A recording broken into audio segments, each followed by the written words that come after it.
เพราะเหตุใดอนุรักษ์จันทิวงศ์จากผู้อพยพชาวลาวถึงได้ก้าวขึ้นมาดำรงตำแหน่งรัฐมนตรีหลายกระทรวงในประเทศออสเตรเลียวันนี้เราลองมาวิเคราะห์กันเล่นๆดูนะครับข้อที่หนึ่งผมคิดว่าศักยภาพคนเราทุกคนเกิดมาพร้อมศักยภาพถ้าไม่โดนกดทับก็พร้อมที่จะฉายออกมาให้ผู้คนได้เห็นโดยเฉพาะคนที่เคยผ่านชีวิตยากลำบากมาก่อนก็ยิ่งต้องใช้ความอดทนใช้ความแข็งแกร่งเพื่อที่จะใช้ศักยภาพผลักดันตัวเองก้าวขึ้นมาให้ทัดเทียมกับคนอื่นก่อนอื่นแอดมินก็ขออนุญาตเนาะคลิปของลุงผู้นี้เนาะเราเว้าออกมาเนาะคือแบบตามความเป็นจริงนั่นแหละบ่ฮู้ว่ามนุษย์ทำสิรับได้บ่หรือว่าคนลาวบางจำพวกมันสิรับได้บ่เนาะเพราะว่ามันอกมั่นใจเนาะว่าระบอบการปกครองแบบประเทศลาวนี่ดีที่สุดแล้วในบรรดาโลกเสรีประชาธิปไตยนี่สู้ระบอบแบบลาวบ่ได้เลยแบบสังคมนิยมลาวบ่ได้เลยไอ้เม่นว่าเรื่องของทานอนุรักษ์จันทิวงศ์นี่สิหลอกล้อนไปอีกยาวนานพี่น้องเนื่องจากว่าสื่ออิสระของประเทศไทยบ่ว่าจะเป็นยูทูบเบอร์หรืออีหยังก็แล้วแต่เนาะเป็นสื่ออิสระนั่นแหละพี่น้องเอามาเว้าหลายสำนักอยู่คือกันพี่น้องซึ่งแอดมินก็สิขอเก็บเนาะเรื่องของทานอนุรักษ์จันทิวงศ์นี่เป็นแพทเทิร์นในการสิเว้าเวลาสิเว้าเรื่องความเสมอภาคเรื่องเส้นเรื่องซ้ายนี่แอดมินสิยกเพิ่นนี่ล่ะขึ้นมาเว้าเนาะเป็นการแบบเป็นแพทเทิร์นหรือว่าเป็นสิ่งที่เฮ็ดให้คนลาวนี่ต้องฮู้เลยว่าลาวเคยหลงเคยเชื่อมาว่าระบบการปกครองแบบลาวนี่ดีที่สุดแต่สุดท้ายเนาะลิ้นเส้นลิ้นซ้ายพี่น้องคนมีความสามารถถ้าบ่มีเส้นบ่มีสายคนเรียนเก่งส่ำใดเนาะไปจบมาจากเมืองนอกเมืองนาส่ำใดก็ตามเว้าภาษาอังกฤษเก่งส่ำใดก็ตามเนาะก็บ่มีทางบ่มีสิทธิ์เนาะที่จะไปนั่งอยู่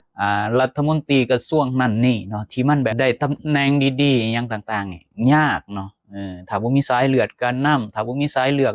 นักปฏิวัติหรือว่าเครือญาติต่างๆลูกไผ่ลูกเคยต่างๆนี่รับรองว่ายากที่สุดเลยเนาะซ้ำถือเลข3ตัวนี่ยังถือง่ายกว่าซ้ำเนาะ ถ้าสิได้ไปบรรจุในหันเนาะพี่น้องเนาะดังนั้นแล้วแอดมินก็เว้าได้เต็มปากเต็มคอเลยว่าลาวเนี่ยยังบ่แม่นระบบการปกครองที่ดีที่สุดดังที่มนุษย์ทำหรือว่าคนลาวบางจำพวกที่มันใฝ่ฝันนักหนาเนาะที่มันได้ประสบพบพ้อซำใดก็อย่าส่งลูกเบิดให้เบิดหน้าซำใดที่จะส่งลูกไปเรียนปานใดมันก็เสียให้เสียหน้าทิ่มไป100,000คนก็อย่ามันก็ยังมีความเชื่อว่าระบอบการปกครองแบบลาวนี่บริสุทธิ์ผุดพองบ่เคยลิ้นเส้นลิ้นซ้ายบ่ต้องมีเครือญาติการนำบ่ต้องเป็นลูกไผลูกเคยก็อย่าข่อยสิให้ลูกข่อยนี่เรียนนี่ขายหน้านี่เบิด100 เฮกตาร์นี่สามารถที่จะบรรจุได้ฝันไปโลดถ้าเทียบกับทานอนุรักษ์จันทิวงศ์นี่เกิดชาติหน้าตอนบ่ายโมง88 นาที60 นาทีสูงสุดก็อย่าแอดมินก็สิให้88 นาทีไปเลยเนาะฝันไปเลยโลดอันนี้บ่แม่นว่าแอดมินสิมาเว้าใส่หรือเว้าซ้ำเติมหรือเว้าเพื่อเกาะเย้ยอีหยังก็แล้วแต่เว้าให้พวกเจ้าฮู้ตื่นเช้าฝันเลยแล้วเช้าเสียให้เสียหน้าเช้าซื้อจ้างอีหยังที่มันเฟ้อฝันได้แล้วมันเสียเงินไปซื่อๆเอาเงินเหล่านั้นน่ะไปลงทุนค้าขายดีกว่าถ้าประเทศมันมีความเสมอภาคแท้นี่มันบ่เป็นแบบนี้ดอกคนลาวเนี่ยบางคนนี่เรียน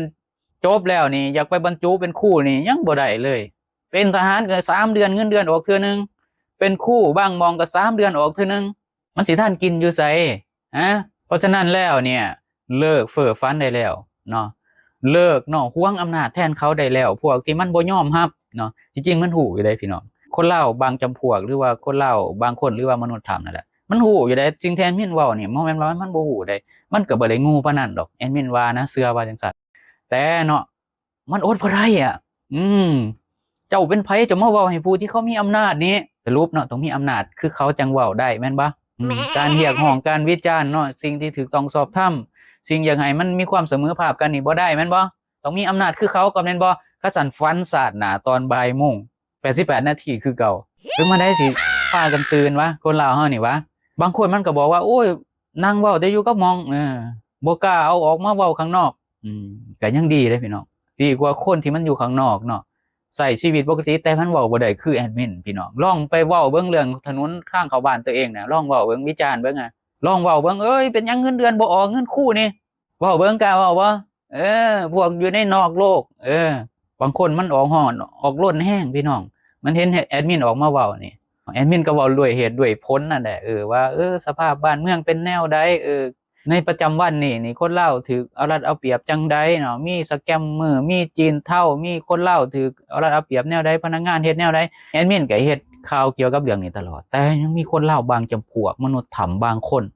มันรับบ่ได้มันออกเฮ็ดคลิปออกมามาตอบโต้แอดมินแล้วก็บ่ได้ใช้เหตุผลหยังใดแอดมินพยายามใช้เหตุผลเนาะเรื่องนั้นเรื่องนี้เรื่องคนลาวเป็นนั่นนี่แต่มันเว้าเรื่องมันเก่งกว่ามันฉลาดกว่าแต่ว่ามันบ่ได้เว้าตรงๆหรอกพี่น้องมันลักษณะแบบโซ่เนื้อกว่าแอดมินนะเว้าบางคนมาคอมเมนต์ด้อยค่าเฮียนจบสั้นได้แนวนั้นแนวนี้ครอบครัว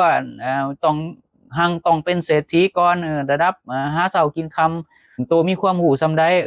มันไปในทางด้อยค่าพุ่นพี่น้องเรื่องด้อยค่าเรื่องการศึกษาด้อยค่าชนชั้นก็แม่นนั่นแหละเนาะเพราะว่ามันยึดติดกับชนชั้นคือแบบยึดติดการปกครองที่มันมีเครือญาติแหละก็สิประมาณนั่นแหละเพราะว่าสมองมันจดจำแบบนั้นแล้วมันบันทึกมันเมมโมรีไว้แบบนั้นแล้วพี่น้องก็สิคิดว่าคนทั่วไปเว้าบ่ได้เวลามันเห็นเฮาออกมาเว้ามันออกฮ้อนออกร่นได้พี่น้องเว้าง่ายๆก็คือคนละเรื่องไปเลยกับในสิ่งที่แอดมินเว้าคือแบบแอดมินเว้าเรื่องนึงมันมาคอมเมนต์เรื่องนึงบางคนก็เว้าเรื่องสร้าง3หัวบางคนก็บอกเฮาทั้งที่ว่าแอดมินก็เว้าเรื่องนี้เรื่องนี้เรื่องนี้เนาะแต่มันมาคอมเมนต์อีกเรื่องนึงแล้วคนละเรื่องเลยเนาะแทนที่ว่าถ้าคิดว่าตัวเองแน่อยากโซ่เนื้อแท้ๆนั่นก็เว้าออกมาติว่าในสิ่งที่แอดมินเว้านี่1 2 3 4 5นี่ผิดเด้อเว้าบ่ถูกเด้อคลิปใดวันที่เท่าใดก็มาคอมเมนต์แอดมินอ่านเบิดล่ะข้อความนั้นสิยาวเป็น10บรรทัด20บรรทัดแอดมินก็อ่านเบิดแอดมินเป็นคนมีเหตุผลพอเนาะว่าเจ้าเว้าอีหยังคันแอดมินอ่าน3บรรทัดทำอิฐหรือว่า3บรรทัดแรกแล้วมันบ่เข้าเรื่องมันคนละเรื่องเลยหรือว่ามันบ่มีเหตุผลแอดมินก็สิบ่อ่านถ้าแม่นว่าเริ่มมีเหตุผลแล้วเนี่ยแอดมินอ่านได้ถึงสิเป็น20บรรทัดแอดมินก็อ่านได้แอดมินอ่านทุกคนได้แอดมินอ่านข้อความหรือคอมเมนต์ทุกคนเนาะพี่น้องหรือว่าแอดมินสิตอบหรือบ่ตอบก็ว่าอีกเรื่องนึงเนาะพี่น้อง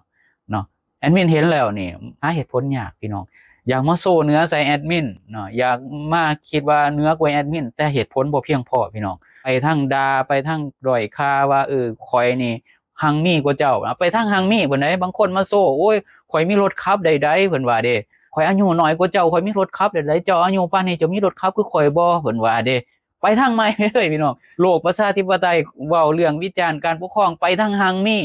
ไปทางข่อยเหนือกว่าเจ้าเรื่องเศรษฐกิจครอบครัวแล้วบาดนี้ไปทางใหม่ไปเลยบัดนี้โอ้ตายเฮาตั้งคำถามหรือว่าวิจารณ์เรื่องนึงมันออกไปเรื่องนึงโอเคสำหรับมื้อนี้ขอบมุกขอบใจขอบคุณสำหรับ FC ทุกท่านที่ให้เกียรติเข้ามาติดตามรับฟังรับชมด้วยกดไลค์กด Subscribe เพื่อสิบ่พลาดคลิปต่อไป EP ต่อไปสำหรับมื้อนี้ขอกล่าวคำว่าสวัสดีครับสบายดีบาย